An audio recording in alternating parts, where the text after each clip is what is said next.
Bom, encerrando agora a parte de IA, queria falar de um outro tema que você tem abordado no canal, que é a merdificação. Que a gente está percebendo que os serviços estão piorando muito, está cheio de anúncio nos serviços de streaming, né, de vídeo, os filmes ficam pouquíssimo tempo, já saem, séries saem, aí você tem que assinar um outro serviço onde tem aquela série que você gosta. É, Você acha que a merdificação vai levar a gente a voltar a piratear? A gente vai reaprender a piratear na internet? Eu acho que sim, tá? Porque isso é muito legal. Eu adorei como vocês explicaram na abertura, falando sobre o Cory Doctorow e o termo, porque eu não sei como é que falam no Brasil. Acho que mertificação foi a minha tradução. Algumas pessoas falam embostificação, uma coisa assim. E eu adoro como ele explica, porque ele diz que ele não sabia. O Cory Doctorow é um escritor, assim, ele é muito esperto, ele sabe escrever aquelas coisas que grudam. E ele disse que ele não esperava que esse termo fosse pegar, mas ele disse que é legal o fato de ser um palavrão, explica bastante, né? Isso que, quando tu escreve uma coisa, quando tu cria uma coisa criativa, isso explica o conceito. E eu acho que vai voltar a pirataria porque, como eu vejo, tá? Se a gente voltar para a época que a pirataria aconteceu, ela foi uma resposta ao momento que a gente tinha internet, e a internet era esse espaço de troca de conhecimento que por muito foi chamado como uma grande democratização do acesso, esse tipo de coisa. E a gente tinha um sistema antigo, né, de distribuição de música, filmes, né, de livros, que estava colapsando assim sobre essas contradições de que agora a infraestrutura, né, material de como a gente distribuía músicas, filmes e livros, ela não estava dando conta do que a tecnologia estava mostrando para as pessoas. E daí a pirataria foi meio que uma resposta a esse momento que a gente disse, principalmente, né, no Brasil aqui e outros países da América Latina, não, a gente pode ter acesso a toda essa cultura que a gente só vê em filmes, ou a gente só imagina que existe lá fora do Brasil, é só a gente piratear, né? É só a gente não fazer isso dentro dos meios legais que a gente tem. E isso desembocou na era que nem eu disse, da Web 2.0 e eventualmente dos streamings, em que os streamings eles meio que fizeram a resposta para isso, né? Eles melhoraram a experiência de distribuição de música de uma forma que para os artistas, né? Eu sou artista também, né? Eu tenho minhas músicas, enfim, eu distribuo por essas plataformas. Teve um momento ali que foi muito melhor, né? Que daí eu não precisava de uma gravadora para distribuir as músicas, eu podia aparecer na plataforma que todo mundo ia estar usando, que no caso seria o Spotify, seria o YouTube Music, esse tipo de coisa. Mas ao mesmo tempo daí também as contradições de novo, né, que tem muito a ver com esse momento novo que a gente está chegando, começaram a piorar esses serviços, porque, enfim, é mais ou menos normal, assim, esses serviços todos, eles tentam buscar eles serem um monopólio, então eles têm que arrebanhar cada vez mais clientes com bons serviços, né, com mais músicas, mais filmes, e daí aos poucos eles começam, não, ok, agora a gente precisa lucrar, agora a gente precisa, né, usar talvez os dados das pessoas, ou usar o que a gente chama dos padrões dark patterns, a gente chama, né? Que seria jogar os usuários para eles fazerem na plataforma coisas que vão me dar mais dinheiro, sabe? Ouvir a música desse artista que tá me pagando, esse tipo de coisa. E a competição entre os próprios serviços não permite também que que um deles seja o, o que vai ganhar de todos e tal. Então a gente fica com essa coisa de que eles sobem de preço, eles pioram e tal. Sei lá, parece que pra tudo tá pior. É basicamente isso, assim. O Cory Doctorow explica melhor. Eu gosto que ele sempre fala da uberização, que eu acho que aí o conceito da modificação funciona melhor, que é a gente tem quem trabalha lá dentro, né, que seriam os motoristas, e a gente tem quem pega as corridas de Uber, os passageiros, e piora para o motorista, piora para o passageiro, porque a Uber está extraindo um pouco mais. E as plataformas de streaming, esses serviços todos estão passando por essa dinâmica. E, de novo, a conclusão que eu digo que é muito interessante é que, assim, no momento que era bom o Spotify, no momento que tava bom o Disney Plus, o Netflix, eles meio que mostraram o template, assim, eles mostraram, é assim que uma plataforma de distribuição de conteúdo poderia ser. E a pirataria hoje tá chegando nesse nível. Tem plataformas que, por exemplo, a gente pode pegar os nossos filmes que estão no HD e rodar um programinha, e daí ele monta uma interface que parece um Netflix, mas ele tá rodando ali dentro do teu computador e tu vê na tua sala, né? Então, enfim, o capitalismo gerou pela competição e pelo desenvolvimento essas plataformas melhores, e daí as próprias contradições da competição e de ter que priorizar o lucro piora essas plataformas, mas daí a gente pode meio que reapropriar isso pela pirataria, e isso continua o movimento, sabe? Vai continuar tendo outras coisas. Então, enfim, eu acho que sim, acho que é muito bonito. Uhum. E nesse ano a gente teve também alguns bugs que mostraram a fragilidade da internet. O último deles foi o da Cloudflare, que foi no dia 18 de novembro. Você fez um vídeo também no canal, né? Isso. 19%, né, da internet depende da Cloudflare, que é uma empresa que até então todo mundo, quase todo mundo usava, mas ninguém sabia direito o que que era. Fala um pouquinho sobre isso e sobre se está ficando mais evidente que a internet é bem mais frágil do que a gente imaginava. Eu adorei a maneira que tu colocou, porque eu nunca tinha pensado nisso. Quem tem sites, tá? Quem mantém, né? O pessoal que é lá de trás, assim, o pessoal da TI, sabe o que é Cloudflare. Mas os usuários ficaram sabendo o que é Cloudflare depois dessas repetidas, as pessoas que só usam os sites. Eu acho que ficou bem claro, porque aparecia o erro lá, né? Parecia, tá tentando chegar no site, mas tem um erro aqui no meio, tem um xizinho que era a Cloudflare. E assim, o que é curioso, tá? É que esse da Cloudflare, ele foi meio que o terceiro grande incidente em menos que um mês. Porque teve a queda da AWS, que é o serviço de hospedagem da Amazon, que também tem muitos sites hospedados lá, que aconteceu, enfim, foi um mês antes dessa Cloudflare, não vou lembrar das datas. Uns dias depois aconteceu o da Azure, que é os provedores de hospedagem da Microsoft, que são o segundo maior depois da AWS, e daí a gente teve o da Cloudflare. Rapidinho para explicar o que a Cloudflare faz, né? Em geral, ele é um serviço que fica na frente dos websites para proteger eles de tráfego muito intenso, que seriam ataques de negação de serviço. Teve uma época que isso acontecia muito, mas vocês podem pensar também, por exemplo, a Black Friday, sabe? Quando a loja faz uma promoção de Black Friday muito boa e daí a loja cai. Isso é uma coisa que acontecia direto com lojas menores e tal. Serviços como a Cloudflare ajudam esse tipo de coisa não acontecer. Eles ficam, né, como um filtro ali na frente, eles ajudam, fazem vários tipos de coisas técnicas. O que é irônico é que se esse serviço der problema, mesmo que o site esteja ok, que foi o que aconteceu nesse dia que a Cloudflare deu problema, a gente não consegue acessar. E o que eu acho que é interessante de notar sobre isso, né, tu falaste da fragilidade da internet, é que a internet não surgiu sendo um protocolo centralizado, surgiu para ser um protocolo distribuído, onde a gente nem sempre teria acesso a várias partes da internet, onde ele seria uma coisa mais local, talvez a gente pudesse ter pequenas subcomunidades que não iam se falar entre si, mas o modelo de negócio que foi surgindo, a maneira como a carruagem andou, principalmente na internet dos Estados Unidos, que é a que a gente está, né, dos Estados Unidos e Europa, a China tem uma espécie de bloqueio, embora eles também tenham conexão com a nossa internet, né, eles têm um ecossistema deles bem diferente, mas a maneira que a gente desenvolveu essa internet que a gente está dentro é onde a gente está acostumado a ter sempre acesso a todas as partes da internet, a sempre achar o que a gente quer o tempo inteiro. Não era o plano inicial da internet e provavelmente nem sempre assim vai ser assim no futuro.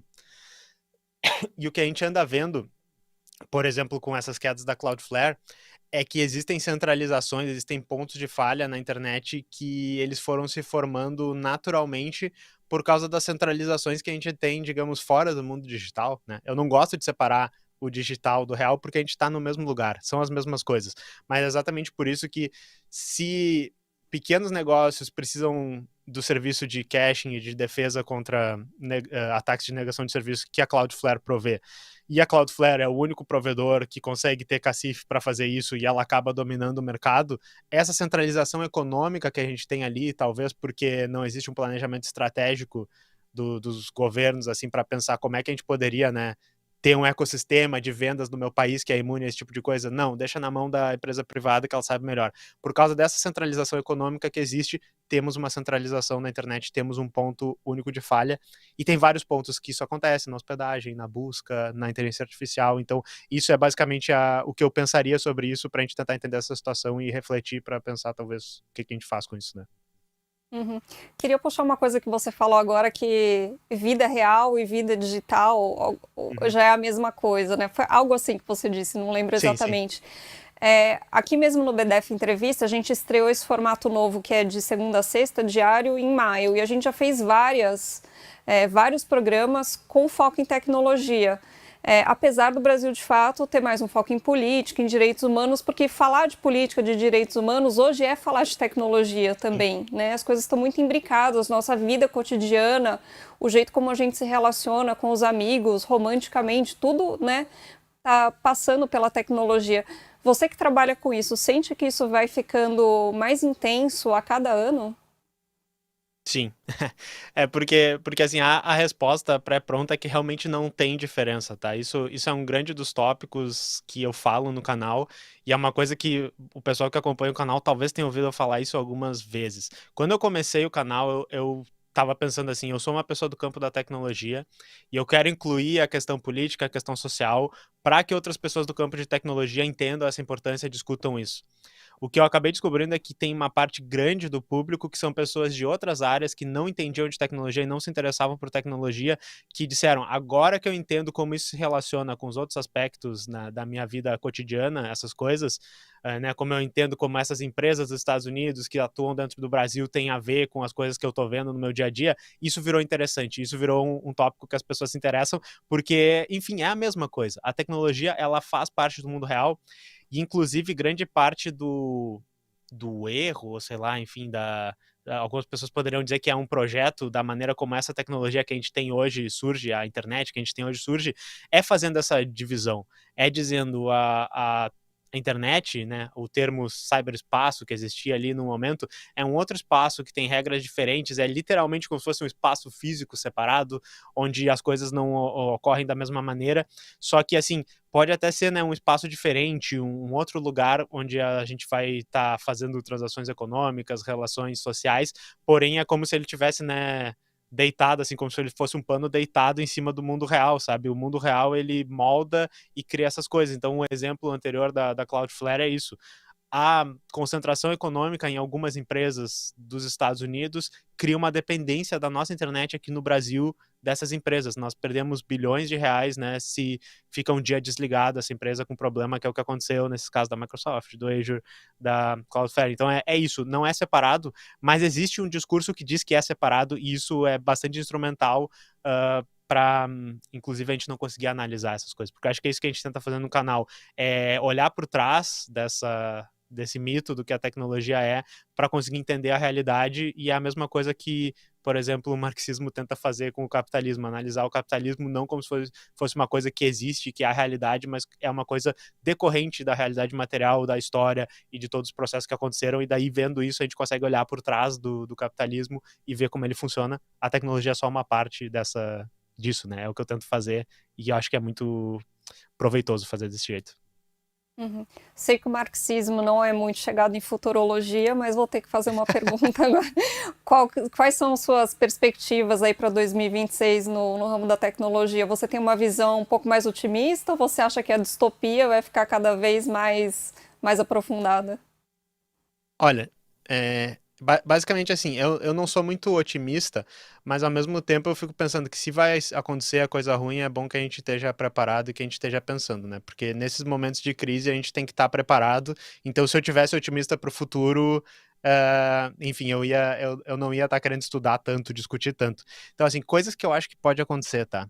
Chutando, assim, eu acho que a bolha vai haver alguma coisa com a bolha ano que vem ou no final desse ano agora, que nem eu disse, já esse acontecimento das TPUs do Google, que eles fizeram esse modelo novo que é bom, poderia ser algo, a própria DeepSeek, quando ela foi lançada, parece que demorou uma semana para acontecer aquele negócio da queda, porque não tinha muita gente prestando atenção nas notícias da China, né, e daí demorou um pouco que aconteceu. Então, assim, acho que alguma coisa vai acontecer no mercado de IA, provavelmente algo ruim lá para a economia dos Estados Unidos, mas daí isso vai ensejar um momento, como a gente começou falando da extrema-direita e do governo dos Estados Unidos, pode ensejar um momento de maior repressão e de maior cooperação dessas empresas com o governo dos Estados Unidos. A gente já vê as empresas de IA dizendo para o governo dos Estados Unidos, olha, vamos fazer uns contratos de financiamento, de garantia de data centers, de energia, exatamente porque essa tecnologia é muito importante, né, Trump? Essa tecnologia é muito importante. Então a gente pode ver uma ligação ainda maior, eu acho que isso é dado, uma ligação cada vez maior dessas big techs com o governo dos Estados Unidos, provavelmente alguma crise relacionada com IA. E já que a gente falou da internet, eu não sei para quando tá? Mas eu acho que vai ser cada vez mais comum a gente ver essas crises que a gente perde acesso a partes da internet, porque foi muito sutil as que aconteceram até agora, foram muito pouca coisa, mas eu fico imaginando desastres naturais que, por exemplo, cortem acesso do Brasil com partes do mundo ou de alguma parte do mundo com outra, falta de energia, até bloqueios dos Estados Unidos ou de outros países uns aos outros. Esse tipo de coisa eu esperaria no futuro, não sei quando, eu acho. E daí eu pensaria que tanto, né, grupos, ativistas e indivíduos deveriam tentar se proteger a sua pegada digital, de não depender tanto de coisas de fora para o seu trabalho, para o seu dia a dia, né? Salvem seus arquivos para vocês terem suas músicas, façam backup dessas coisas, não dependam só das big techs, mas também os governos, a nível de soberania digital, não depender principalmente dos Estados Unidos com o Donald Trump lá, porque eu acho que a coisa vai ficar feia e é para logo, assim, é para logo. Então essa é a minha previsão. Desculpem pela futurologia aí, que realmente está certa. Não, o marxista não gosta de ficar prevendo o futuro. Mas você vê alguma perspectiva de resistência? Eu pergunto isso porque eu peguei aquele início ali, início dos anos 2000, em que tinha uma empolgação muito grande com a internet, sendo esse espaço descentralizado, então tinha o Centro de Mídia Independente, todas essas iniciativas, e hoje tudo foi engolido pelas Big Techs e parece que a gente está muito acomodado, né? A usar, a gente se acostumou a usar essas ferramentas e meio que se acomodou. Mesmo para falar mal das ferramentas, a gente usa as ferramentas, né? O que é maluco também. E você vê alguma perspectiva de resistência? Vai ter aí uns grupinhos de nerds se unindo para lutar contra as Big Techs? Sim, e primeiro que eu queria dizer que foi maravilhoso esse tempo também, eu entrei na computação lá por isso, 2006, 2008, eu comecei a me interessar por essas coisas, e daí eu vi esse movimento do software livre, também começava a falar em soberania digital muito forte na cidade de Porto Alegre, que eu tô, é onde surgiu o movimento de software livre, o fórum de software livre, né, e um movimento de software livre muito forte. A gente via pessoas como, por exemplo, o Olívio Dutra, tendo um discurso avançadíssimo sobre soberania digital e sobre software livre, que é um discurso que a gente nem sonha hoje em ver algum político tá falando, sabe? Isso era 90 e poucos, década de 2000. Então, assim, foi um momento muito bom, e eu acho que sim, a gente pode começar a fazer isso, e tá surgindo esse tipo de coisa, e a esperança que eu quero dar para todo mundo vamos voltar para o tópico da merdificação, tá? A gente às vezes acha que as Big Techs elas são muito poderosas e que não tem como competir, porque eles têm dinheiro, eles têm data center, né? Eles têm influência política, todas essas coisas, mas a merdificação eu digo assim, é que nem no videogame, quando tem aquele monstro gigante e daí ele vira de costas e tem um lugar assim que tá brilhando, que é o ponto fraco, sabe? A gente tá vendo as rachaduras na armadura desse tipo de coisa, que é as contradições do capitalismo, né? O capitalismo ele não consegue, nesse momento que ele tá, garantir uma qualidade de vida para a classe trabalhadora, ele não consegue garantir você vai trabalhar o suficiente para não morrer de cansaço e ter tempo com a sua família. É um momento de superexploração dos trabalhadores, é um momento da merdificação das plataformas. Então, pensando do lado digital, é o momento para que esses grupos atuem para tentar resolver os problemas, porque esses problemas agora estão dados de bandeja na nossa mão, que nem eu disse, a pirataria eu acho que vai voltar, exatamente porque a gente tem um vislumbre do que é, já existe a tecnologia para distribuir filmes e ver as coisas de uma maneira que funciona, mas como é que a gente junta isso com garantir a produção de cultura e de cultura livre e os artistas conseguirem seu sustento? Isso é o desafio que a gente tem. Como é que a gente sabe como faz comunicação com criptografia distribuída, as tecnologias elas estão aí, a gente tem diversas tecnologias. Como a gente integra isso num processo de desenvolvimento nacional? Como a gente faz isso para os nossos pequenos grupos? A gente expande isso para outros grupos maiores, até chegar no governo, até chegar na política nacional? Essas são as questões, mas eu vejo essa esperança, eu vejo o momento como propício, porque as Big Techs elas não conseguem ser a melhor que nós em todos os aspectos. Tá ficando muito claro que é ruim, e isso é não só na tecnologia, é em todos os aspectos da vida. É mais ou menos como eu vejo, assim. Então eu tenho esperança, assim, eu tenho muita esperança, embora eu acho que vá piorar muito. É normal, eu acho. Obrigada, Lucas. Foi ótimo esse papo para a gente entender melhor o que foi 2025 na tecnologia. Muito obrigado, eu adorei participar aqui. Então, também sigam lá a Tecnologia e Classe e deem uma olhada no trabalho da Soberana, que é o coletivo que eu faço parte. Tá aqui. Massa, obrigada. Esse foi o BDF Entrevista, sempre com um tema importante da gente debater. Até a próxima. Tchau.